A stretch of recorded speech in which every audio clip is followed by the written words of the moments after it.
ती काय चितळ्यांची बर्फी होती का? गडकिल्ले म्हणजे घेऊन जा.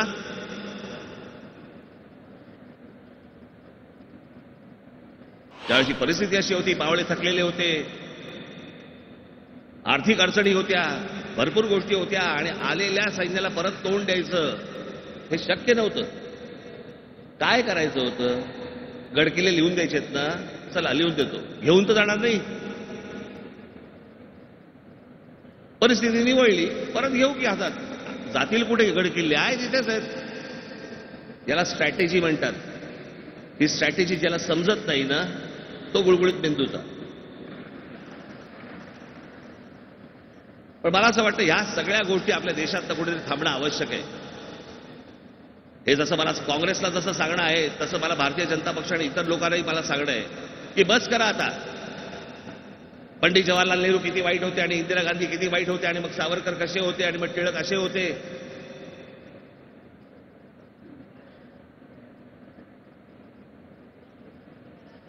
दोन्ही बाजूने आमच्या सगळ्या लोकांना, ज्यांनी स्वातंत्र्यासाठी लढा दिला, ज्यांनी जे महापुरुष म्हणून बोलले गेले, जे आयकॉन म्हणून गणले गेले, त्यांची बदनामी करून आता काय होणार आहे? हाताला काय लागणार आहे?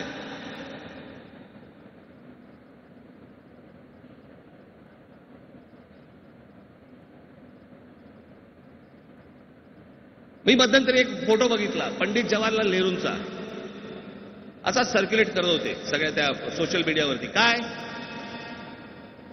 पंडित जवाहरलाल नेहरूंचं अफेअर बघा, कसे बायकांबरोबर ते लाळघोटेपणा करतायत ते बघा. आणि एक बाई, एक मुलगी त्यांच्या गालाचं चुंबन घेत होती पंडित जवाहरलाल नेहरूंचा, आणि नेहरूंनी असं तिला जवळ घेतलं होतं. असा तो फोटो आहे. कोण आहे ती बाई? कोण आहे ती मुलगी? ती नेहरूंची नात होती.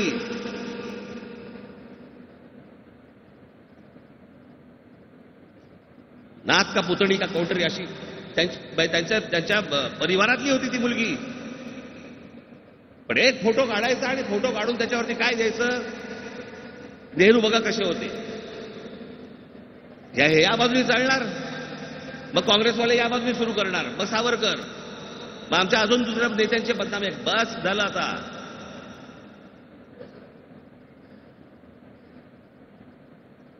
मला असं वाटतं या देशात समोरचे प्रश्न उभे आहेत, उद्योगधंद्यांचे प्रश्न उभे आहेत, नोकऱ्यांचे प्रश्न उभे आहेत, आरोग्याचे प्रश्न उभे आहेत, या देशातल्या सुरक्षिततेचे प्रश्न उभे आहेत.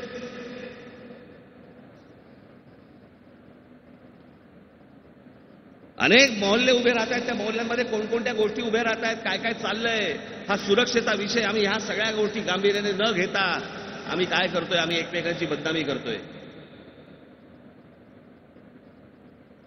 तुम्ही या नेत्यांचा अपमान करा, आम्ही या नेत्यांचा अपमान करतोय. आणि आम्ही पुढच्या पिढ्यांना काय सांगणार आहोत? म्हणजे पु ल देशपांडेंचं आहे ना,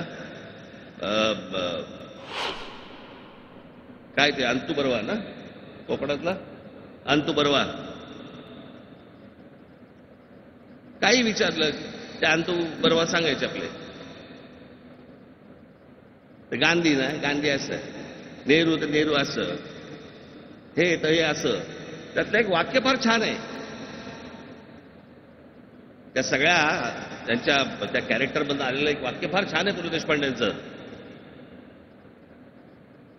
त्या अंतू बर्वांना मी ज्यावेळेला भेटायचो, अंतू बर्वाच ना, पण मी ज्याला भेटायचो त्यावेळेला मला प्रश्न पडायचा की ह्यांची आदराची स्थानं तरी कोणती आहेत?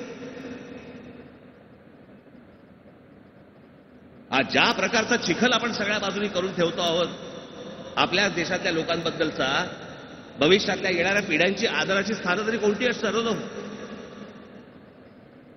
कोण कोणाला पुजणार? कोण कुठच्या जयंत्या करणार? कोण कोणाकडनं काय शिकणार?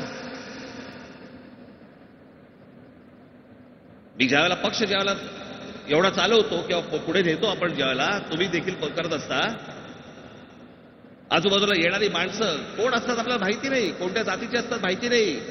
प्रत्येक माणूस हा तुम्हाला गुणदोषासकटच स्वीकारावा लागतो. दोषावरती बोट ठेवून चालत नाही. सारखे दोष काढायचे नसतात, त्याच्यामध्ये गुण पण असतात. ते गुण हेरा. आणि त्याच्यात महाराष्ट्राचं काहीतरी भलं घडवून आणा. नुसते जर एकमेकांच्या दोषांवरती जर समजा आपण बोटं ठेवत राहिलो, आपल्या हाताला काही लागणार नाहीये, सगळं निघून जाईल. या एकूणच सिस्टीमवरचा, सगळ्या गोष्टींवरचा लोकांचा विश्वास उडत चाललेला आहे, तो थांबवणं गरजेचं आहे. माझी तुम्हाला हीच विनंती आहे सर्व माझ्या गटाध्यक्षांना की निवडणुका येतील, मी तुम्हाला शब्द देतो, तुम्ही पूर्ण ताकदीने, संपूर्णपणे ताकदीने उतरा. राज ठाकरे मुंबई महानगरपालिका तुमच्या हातामध्ये आणून देतो.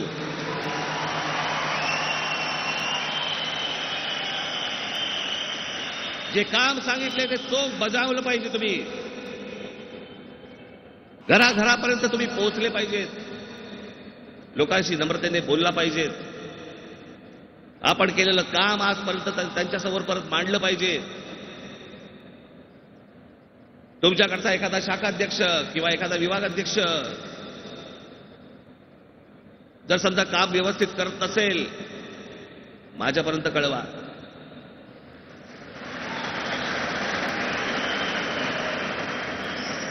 मी खोटं नाही सांगत. मला स्वतःभोवती हुजरे निर्माण करणारी मला पदाधिकारी नकोयत.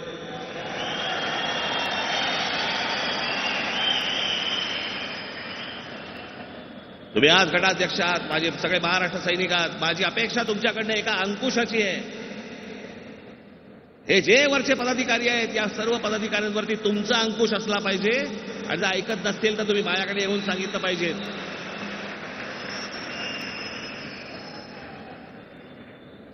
आज तुम्ही सगळेजण आलेले आहात. हे पुस्तिका तुमच्यापर्यंत पोहोचेलच, लवकरच पोहोचेल. पण तोपर्यंत जे आता सगळ्या पुढच्या बैठकांमध्ये जे सांगितलं जाईल ते लोकांपर्यंत पोहोचवण्याचं मोठं काम निवडणुकांपर्यंत तुम्हाला करायचंय. त्याच्यासाठी तुम्हाला उत्तम आरोग्य लाभो, एवढी फक्त एक इच्छा व्यक्त करतो आणि आपल्या सर्वांची मी रजा घेतो. धन्यवाद. जय हिंद, जय महाराष्ट्र. धन्यवाद राजसाहेब. आपलं मार्गदर्शन सर्व गटाध्यक्षांना नक्कीच प्रेरणा देऊन जाईल.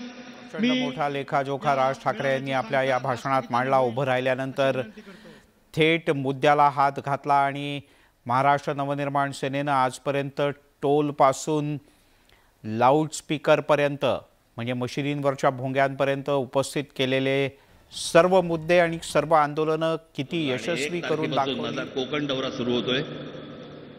सिंधुदुर्ग आणि रत्नागिरीमधले आपले जे कोणी गटाध्यक्ष महाराष्ट्र सैनिक आणि कोणी असतील त्या गावातले मला तिथे कोकणामध्ये भेटा.